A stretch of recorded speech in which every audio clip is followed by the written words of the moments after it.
Hi, and welcome to another video. This week I thought I'd start exploring a winter colour palette by drawing inspiration from some previous artworks of mine and also using this lovely book by Soraya French called Contemporary Landscapes in Mixed Media. So you may have seen some videos that I've done previously where I've been exploring colour palettes which I like to change throughout the year as the seasons change. So I've done spring, summer and autumn so far, and you can go back and look at those videos. So for example, in summer, I was exploring adding more vibrant colours into my colour palette and just seeing what combinations I could create with the paints that I already have. So we'll be doing the same again with a winter colour palette now, and I'm thinking it'll be very cool toned with lots of muted greys, perhaps some pops of yellow ochre and these peachy tones that I love to use. So these are some of the artworks that I'll be drawing inspiration from, and especially in this one I really like these muted purple colours against these vibrant turquoise shades.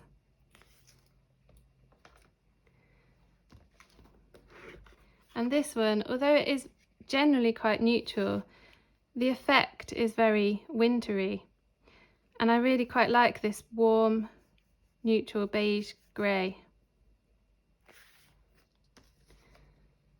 And Soraya has some really good examples in her book as well of a typical winter colour palette, and you can see it is very quite neutral, cool tones with these purples, muted purples, blues, some yellow ochre mixed in. And I really like this vibrant turquoisey colour as well. And you can see some of the artworks in this book where she's used this colour palette.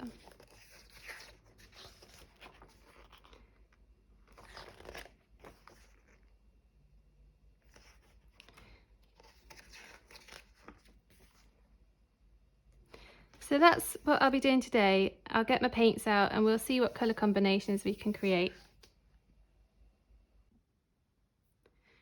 So just looking at the suggestions from this book, I really like these tones at the top, these purple tones, and then the cool blues.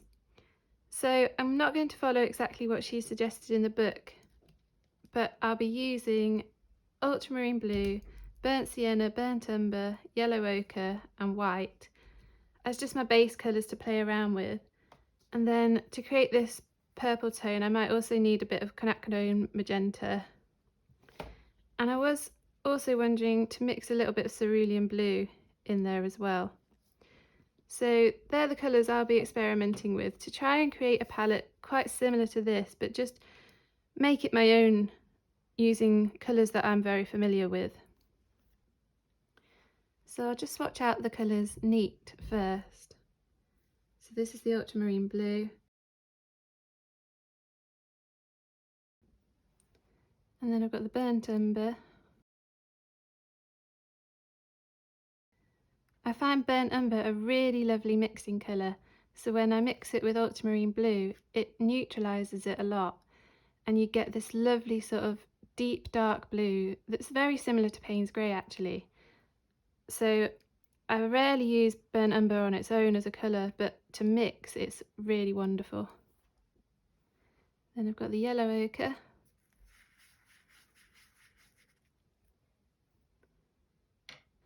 The burnt sienna.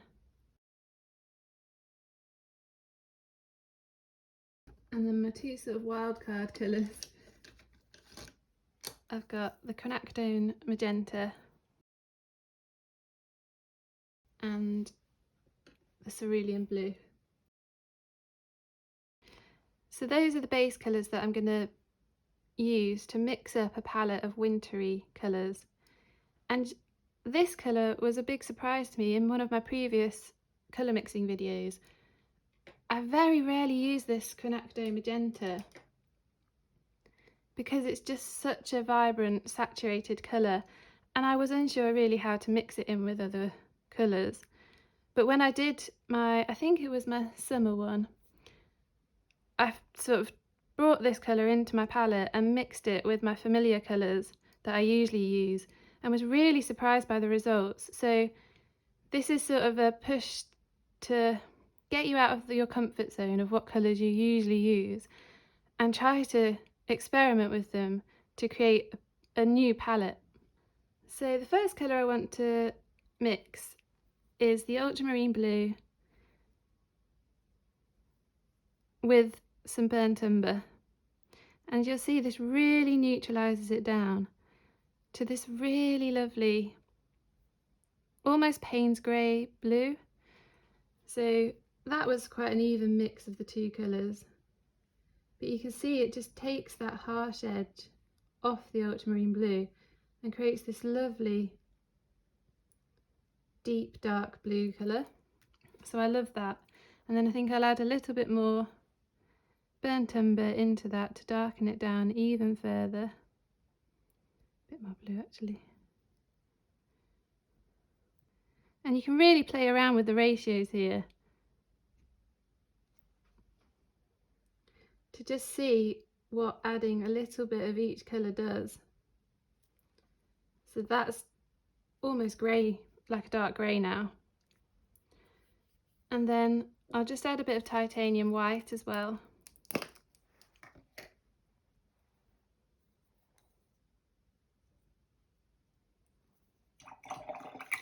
And this should give us a nice soft grey, which will be perfect for winter scenes. And I don't really care about getting loads of paint in my white. Yes, so that's a lovely grey colour now.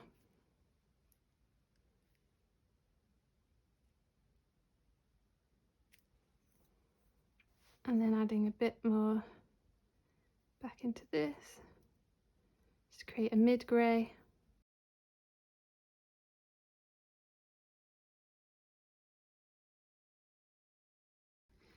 So that's a very cool grey, but if I wanted to warm this up now, I think I'm quite tempted to add a bit of the yellow ochre.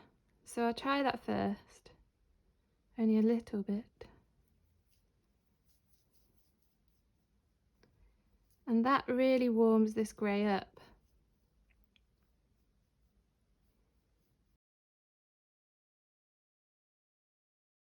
That's almost like a greeny grey. So you can see how easy it is to create these lovely neutral grey colours just by using the ultramarine blue and the burnt umber, and then adjusting it slightly with other shades and using white. But now that's almost quite a greeny grey.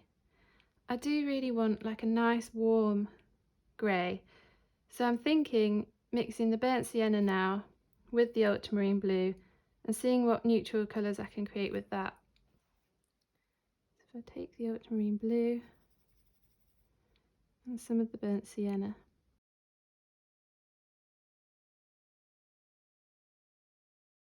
So that has interestingly given quite a similar colour to the burnt umber, just mixing the burnt sienna and the ultramarine blue. It's slightly nicer because it's not the pure pigment of the burnt umber, it's more muted again. So that's actually quite an interesting shade, although I probably wouldn't use that on its own. So now if we add white to that, I'm quite interested to see what grey colour we can get. Yes, so I think that is more the grey, the soft warm grey colour that I was after. Yes, that's much warmer. So you can see the difference between this grey and this grey. This is a lot warmer and this is a lot cooler. So starting with a brown with the greys is a lovely way to get those warmer greys. And then I'm interested to add a bit of quinacridone magenta into that, and a bit of the ultramarine blue, just to see if I can get those nice, yes, those lovely muted purple tones.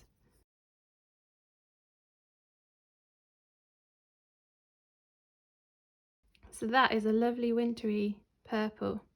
And I can add a bit more of the quinacridone magenta to make it a bit warmer.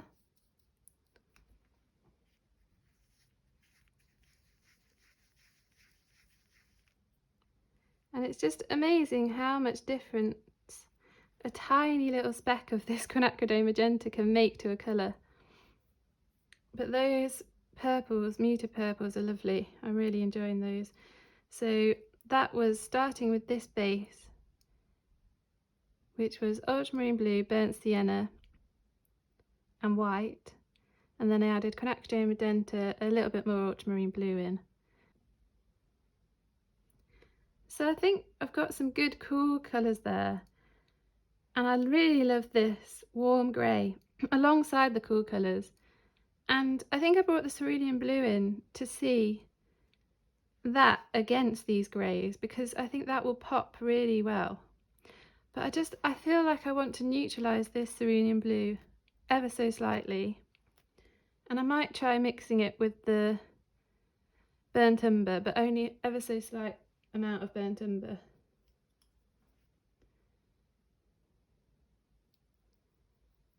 And that actually turns it quite green, which is unusual. But yeah, that's really lovely. It's quite a turquoisey blue then.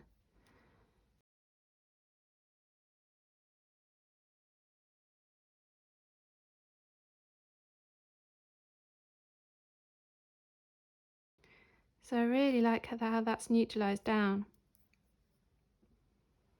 So burnt umber is just one of my favourite colours to mix with, because adding such a small amount to one of these saturated colours just brings so much depth to it and neutralises it.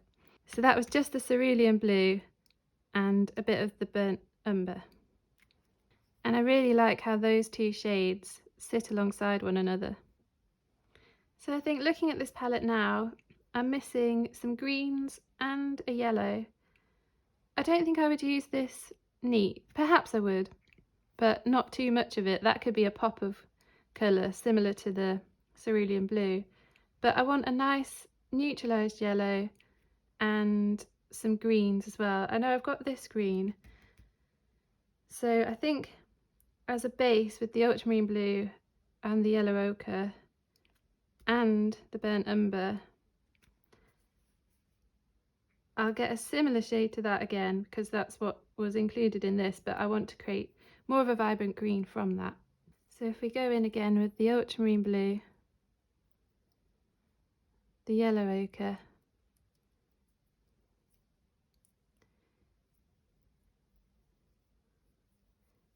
you do get this lovely green.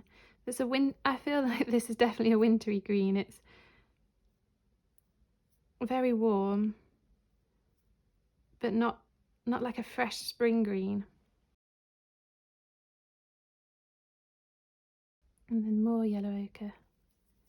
Just want like a really golden green as well.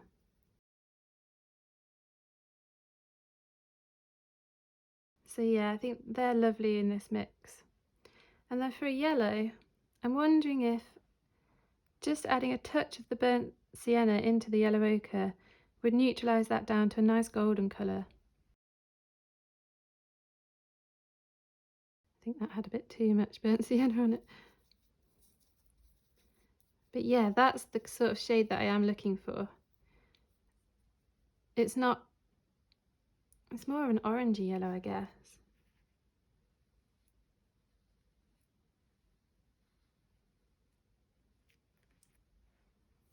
And then perhaps adding some white into this.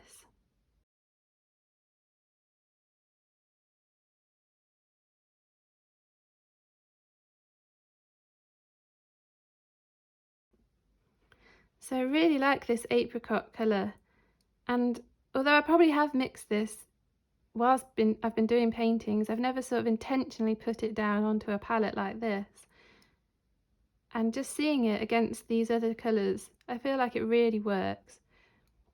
And one of my favourite colours to mix, which I'll always be mixing, is burnt sienna with titanium white to create a lovely peachy tone, and then I mix a tiny little bit of the ultramarine blue into that.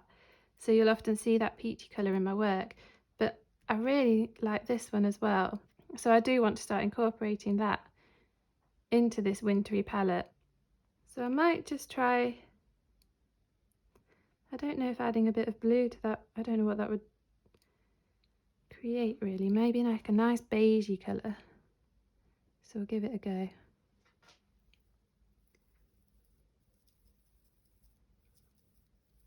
Yeah, so that's a lovely, it's quite similar to this, but because it has a few more colours mixed in, it's got a greater depth of colour.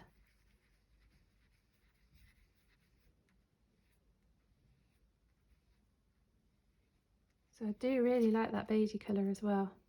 So I think I've got a really good mix of colours there. I think one last thing I want to try is a nice sky, a vibrant sky blue. So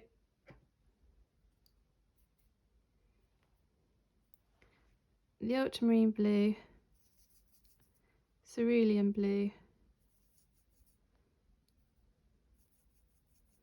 and some titanium white.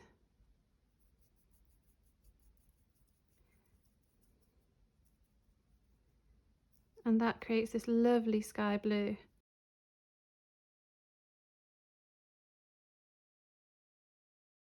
Yeah, I think that works really well in this palette, just to give it a bit of vibrancy. I'm wondering what else I can do with this blue. Perhaps adding a tiny bit of the burnt umber as well, just to neutralise it a bit.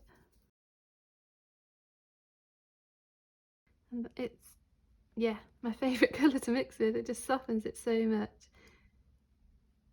And that's a lovely colour as well.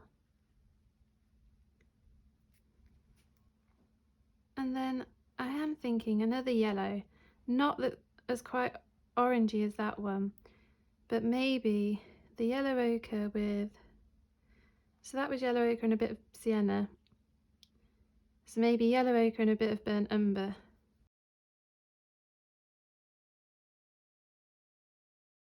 And a touch of titanium white as well. Actually, I'll put that one there.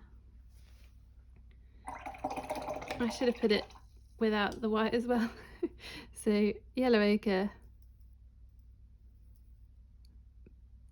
burnt umber.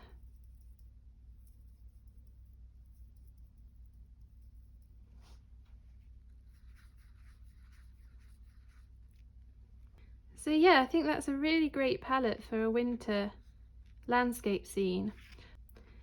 And so I haven't used exactly the same colours as Soraya has suggested in her book, but I've used colours that are more familiar to me, but come up with quite a similar palette actually. And it's just amazing what colours you can mix from a very limited palette. So I've obviously started with the ultramarine blue, burnt umber, yellow ochre, burnt sienna, and a tiny touch of the quinacridone magenta and cerulean blue. And just making this palette from those limited colours has been really interesting. I've learnt some new colour mixes that perhaps I have been using in my paintings, but never really intentionally set them down onto a sheet of paper, playing with the ratios of the different colours together. So I always find creating a mix, just playing around with mixing colours, is such an eye-opening exercise to do. And so when we contrast this palette, this winter palette, with one that I've done previously, and this is my summer palette, which I've done in a previous video, you can really see the difference between the two. I think I'll always be using these muted blue tones, but this was actually with a Prussian blue rather than ultramarine. And I love to do this throughout the year, just mixing my colours that I usually use, seeing what palettes I can come up with. So I hope this colour mixing exercise was useful, and in a future video I'll be using these colours to create an abstract landscape painting so we can see how they work and sit alongside one another. As always, thank you so much for watching, and see you again soon.